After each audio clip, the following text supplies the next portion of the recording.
Mais um susto para o torcedor do São Paulo na Turquia. Garantem que o Beşiktaş pode contratar Ferreira. Falo também sobre o São Paulo, que fechou a renovação de contrato de um jogador importante do time principal. Para completar, tem as últimas do mercado, bastidores, finanças e muito mais. Fala aí, pessoal, sou Jorge Nicola, bem-vindos a mais um vídeo do canal. Sempre bom ter vocês por aqui, sem perder tempo, pedir para deixar like, se inscrever no canal e ativar as notificações. Quero falar agora sobre o São Paulo. O tricolor estendeu o contrato de Rian Francisco. Centroavante, que acabou se contundindo, lesão séria no joelho, tinha praticamente tudo encaminhado para a extensão do acordo com direito ao aumento salarial. São Paulo deixou só esse tempo passar para que as primeiras semanas de recuperação em relação à contusão fossem estabelecidas e manteve exatamente as mesmas condições acertadas lá no mês de julho. Dessa maneira, dá para dizer que o Rian Francisco, que tinha contrato até 30 de novembro de 2028, teve seu vínculo estendido até dezembro de 2029. Jogador que se contundiu num treino no centro de treinamento em 15 de julho. Ele passou no dia 30 do mesmo mês por uma cirurgia para correção do ligamento cruzado anterior do joelho esquerdo, além de uma leve lesão no menisco. A expectativa de volta é para o início do ano de 2026. Só para completar, registrar que André Silva também não joga mais nesse ano e o Caleri, no melhor dos cenários, pode ficar à disposição entre os meses de novembro e dezembro. A saideira sobre o São Paulo. Rigoni foi apresentado nessa quinta-feira e vestirá a camisa 77. O volante Luan, do São Paulo, fez um depoimento muito forte à revista The Players Tribune, que costuma ouvir jogadores em relatos grandes e importantes. O Luan vem convivendo com uma série de dificuldades para jogar no seu time do coração, o São Paulo. Primeiro ele teve uma lesão, depois foi emprestado para o Vitória, volta sem ser utilizado, chegou a ficar afastado, e ele descreve alguns desses momentos nessa entrevista. Vou abrir aspas para o Luan. E eu ligava para o Carlos Belmonte, diretor de futebol, e pedia para pelo menos fazer a pré-temporada. Esperava o Zubeldia nos corredores e implorava uma oportunidade de treinar com o time. Passava muito tempo sozinho, no meu quarto em casa, fazendo lista de jogadores que sofreram lesões graves, mas deram a volta por cima, como o Zico, Ronaldo, Beckham, Ibrahimovic e Neymar.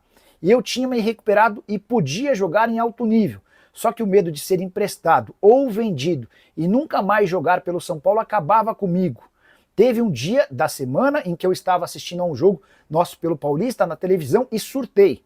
Uma angústia insuportável. Então, assim que a partida acabou, comecei a ligar e mandar mensagem para os meus companheiros que tinham acabado de jogar. Não lembro exatamente o que falei ou escrevi, mas deve ter sido algo preocupante, porque os caras foram lá em casa naquela mesma noite. O Luciano, o Jandrei, o Alan Franco e o Alisson. E sabe o que eu fiz? Não os recebi. Me tranquei no porão e não saí para falar com eles. Lá de dentro, soluçando de tanto chorar, eu pedia para eles serem campeões. Senti uma vergonha enorme.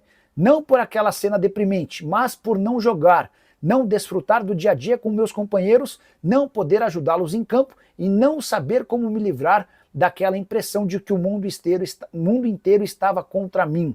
E aí o Luan completa dizendo: foi quando decidi procurar ajuda e comecei a fazer terapia. Sozinho, dificilmente eu sairia do meu porão e tem sido bom para mim.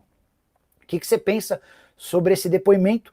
Use o espaço para comentário. Eu acho a reflexão importante, porque a gente tende a achar que jogador de futebol ganha salários altos, é reconhecido, tem fama, enfim, que não tem problemas. E ao que parece, cada dia mais são outros exemplos que pintam das dificuldades mesmo para caras bem-sucedidos como eles. Hora de falar sobre o São Paulo para registrar que o torcedor tricolor não tem um dia de paz. Na Turquia, nessa sexta-feira, o jornal Sabah informou que o Beşiktaş cogita fazer uma proposta para a contratação de Ferreira, o atacante que é titular absoluto e uma das grandes esperanças do tricolor para a reta final de temporada no Brasileiro e também na Libertadores da América. 35 jogos, 7 gols e 2 assistências. Ferreira vive seu melhor momento com a camisa do São Paulo desde que foi contratado junto ao Grêmio. Importante lembrar que na Turquia, a afirmação de que ele foi sugerido, oferecido.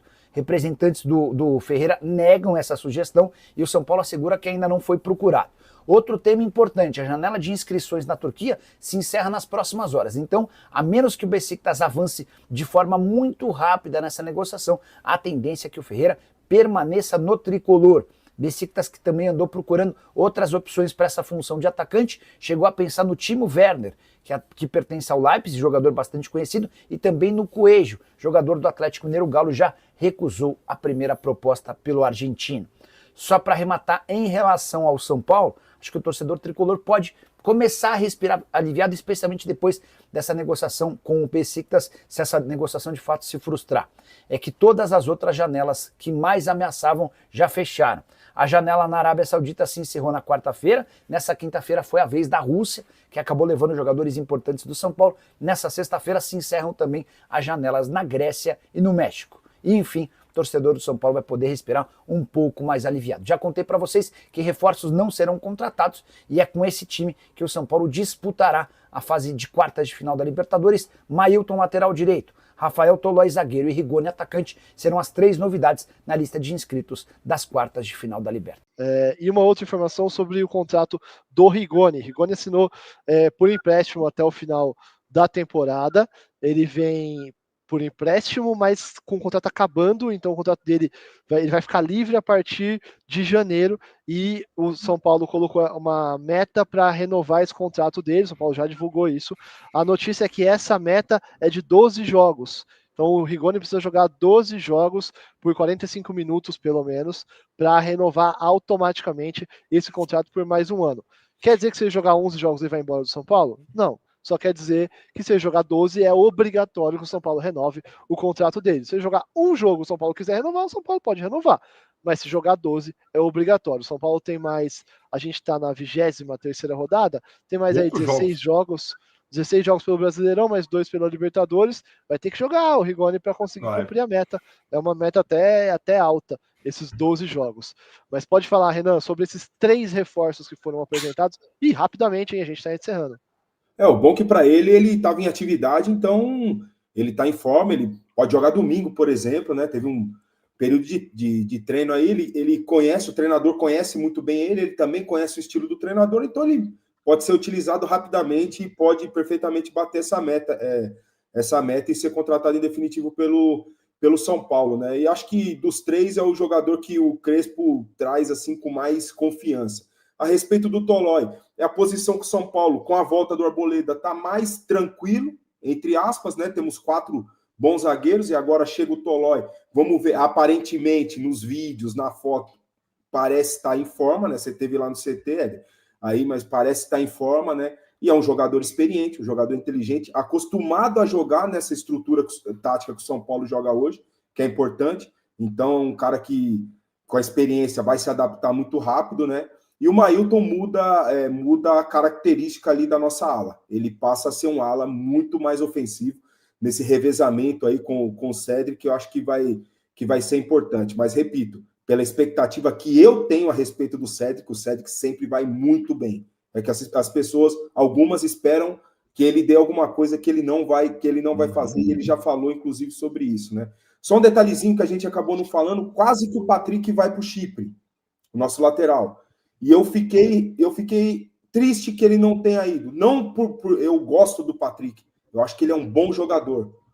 Só que os poucos minutos no São Paulo fazem com que ele não tenha confiança e regularidade. Eu acho que seria importante para ele. Um time que vai jogar Champions, o maior time lá do Chipre. Então, quem sabe ele tivesse mais oportunidade e para voltar ou para ficar lá, para dar andamento na carreira dele e não ficar estagnado com 22 anos do jeito que está. Eu estou falando no jogador, não estou falando do São Paulo, estou falando do jogador. Só um detalhe que a gente acabou não passando aqui, né? Perfeito. Estava encaminhada a negociação, mas acabou não rolando, né? O São Paulo até já dava praticamente como certo, mas a coisa não andou.